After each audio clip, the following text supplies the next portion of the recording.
दोस्तों सबसे पहले आप इस वीडियो को लाइक कर दीजिए क्योंकि बाद में आप लाइक करना भूल जाते हैं। तो प्लीज इस वीडियो को टक से लाइक करें। एक बार एक इंसान अपनी जिंदगी से बहुत परेशान था। वह हर समय अपने आप को कोसता रहता था कि क्या जिंदगी मिली है मुझे, क्या जीवन है। हर परेशानी मेरे साथ ही है, हर दुख मुझे ही आकर घिरता है, हर झंझट मेरे ही सर पड़ती है। एक दिन इसी तरह अपने आप को बैठा हुआ कोस रहा था कि क्या नसीब है मेरा, क्या किस्मत है मेरी, क्या जिंदगी है मेरी। ये तभी अचानक एक बाज अपने शिकार को पंजे में दबाए हुए एक पेड़ पर आकर बैठ जाता है और वहीं पर अपनी उस शिकार को खाने लग जाता है। यह परेशान आदमी जब उस बाज को देखता है तब कहने लगता है कि क्या जिंदगी है इसकी, क्या जीवन जी रहा है मजे का। ना इसे खाने की चिंता, ना पीने की, ना पहनने की, ना ही परिवार की। सरकार करता है और मस्त खुली हवाओं में कभी इधर घूमता है, कभी उधर घूमता है। सारे दिन आसमान में उड़ता रहता है। असल जिंदगी तो यही है, जीवन तो ये जी रहा है।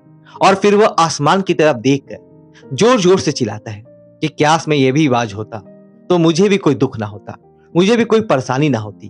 काश मैं एक बाज होता।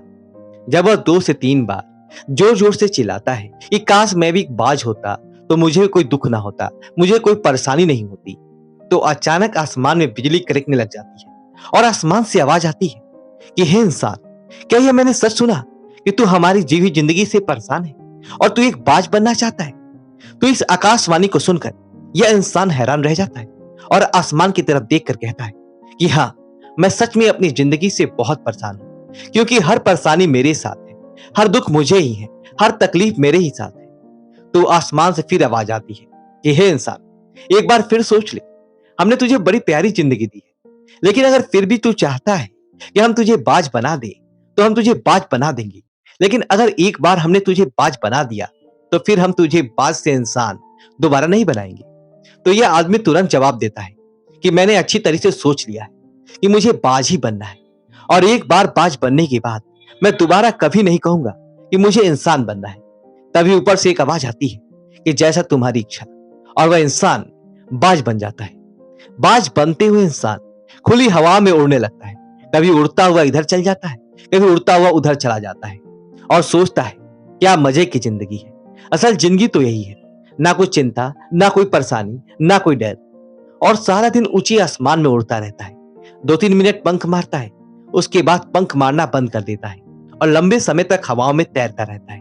इसी तरह हवाओं में तैरते हुए शाम का समय नजदीक आ जाता है तो वह सोचता है कि मेरे पास रहने का एक ठिकाना भी होना चाहिए, मेरा अपना एक घर होना चाहिए जहां मैं रात में आराम कर सकूं। तो यह सोचकर वह छोटी छोटी लकड़ियां इकट्ठा करने लग जाता है और एक ऊंचे पेड़ पर अपना घोंसला बनाने लग जाता है।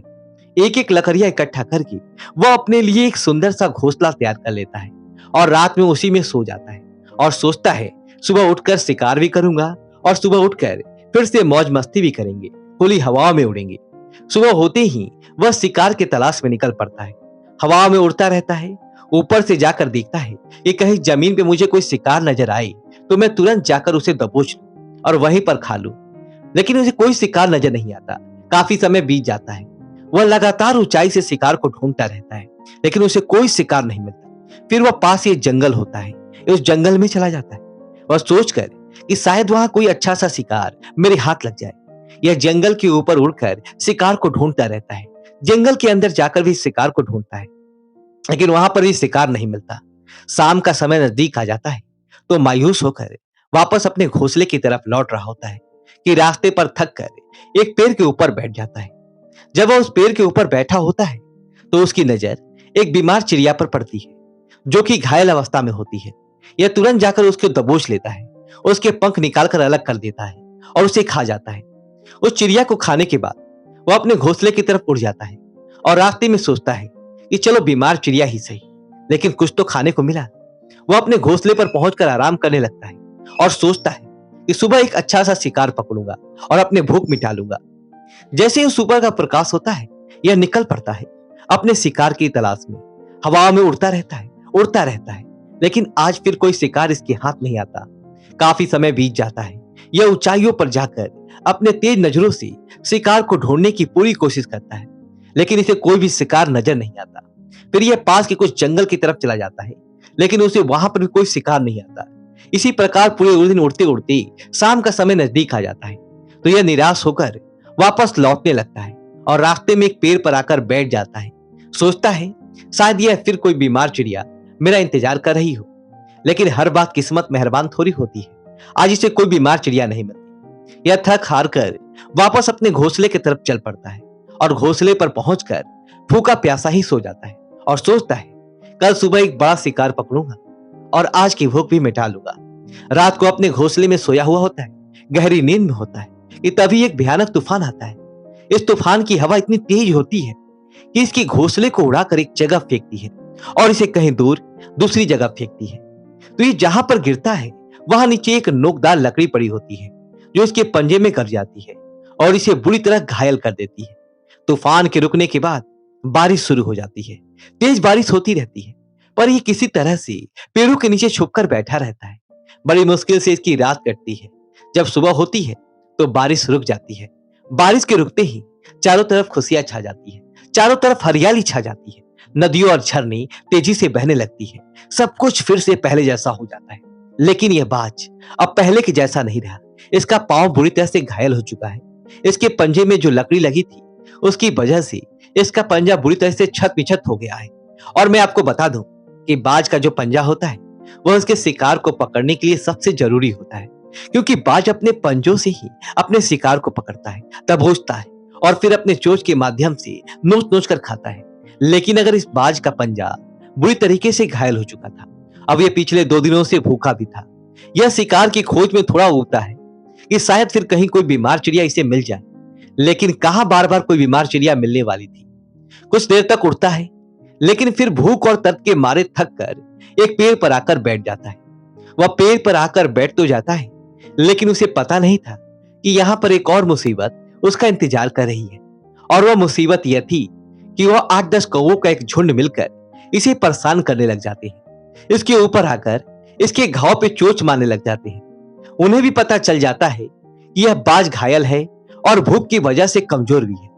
यह बाज उससे बचने के लिए थोड़ा सा उड़ता है और फिर जाकर बैठ जाता है।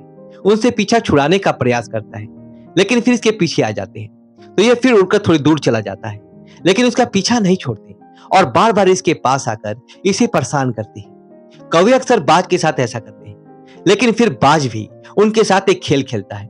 जब कौवे का झुंड बाज को परेशान करता है और उनका पीछा नहीं छोड़ता तो बाज हवा में सीधी उड़ान भरने लग जाता है। वह तेजी से सीधा ऊपर की ओर उड़ने लग जाता है।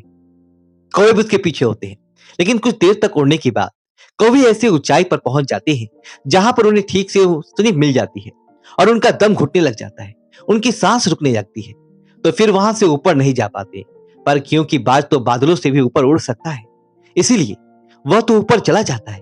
लेकिन कौवे वहां से ऊपर नहीं जा पाते और वह नीचे आने लगते हैं। इस तरीके से बाज उनसे अपना पीछा छुड़ा लेता है। लेकिन ऐसा करने के लिए, इतनी ऊंची उड़ान भरने के लिए इस बाज के पास उतनी ताकत नहीं थी, क्योंकि वह भूखा भी था और घायल भी था। तो ये उड़ता और थोड़ी दूर पर जाकर बैठ जाता और कौवे फिर आकर इसे परेशान करने लग जाते। इसी तरह भूख और घायल हालत में एक दिन गुजर जाता है, दूसरा दिन गुजर जाता है, तीसरा दिन गुजर जाता है, लेकिन इस बाज की हालत में कोई सुधार नहीं हो रहा था। वह बदते बदतर होती जा रही थी। चौथे दिन जब यह बिल्कुल खत्म होने पे आ जाता है, इसके अंदर बिल्कुल ताकत नहीं बचती और इसका शरीर, इसका सांस छोड़ने लगता है, तो यह किसी तरीके से उड़कर पास ही इंसानों की एक हॉस्पिटल होती है उसके छत पर आकर बैठ जाता है और वहां से आने जाने वाले मरीजों को देखता है और अपने आप से कहता है, काश आज मैं एक इंसान होता तो ऐसे छोटे मोटे जगहों का हॉस्पिटल से इलाज करवा लेता या किसी को बता देता कि मैं भूखा हूं, परेशान हूं, मेरे साथ ये परेशानी है। लेकिन आज मैं एक ऐसा बेजुजान परिंदा हूं जो किसी से कुछ नहीं कह सकता, किसी को अपना दुख नहीं बता सकता, किसी से कुछ मदद नहीं मांग सकता। यही बात सोचकर वह उस छतरी पर अपना दम तोड़ देता है। वह अपने जान की कुर्बानी तो दे जाता है लेकिन साथ ही साथ हमें यह सीख भी दे जाता है कि आपको जैसा बनाया गया है, आप जैसे भी हो उसी में खुश रहो और उसी में बेहतर करने की कोशिश करते रहो, ना कि इस बात से परेशान रहो कि काश मैं ऐसा होता, काश मैं वैसा होता, काश मैं ये बन जाऊं। आपको जैसा भी बनाया गया है आप उसी में अपने सर्वश्रेष्ठ करने का प्रयास करते रहो। दोस्तों, ये कहानी तो काल्पनिक है लेकिन हमें जीवन का एक बहुत ही महत्वपूर्ण नियम सिखा कर जाती है कि हम जैसे भी हैं अच्छे हैं, बस हमें उसी में अपना सर्वश्रेष्ठ करने का प्रयास करते रहना चाहिए।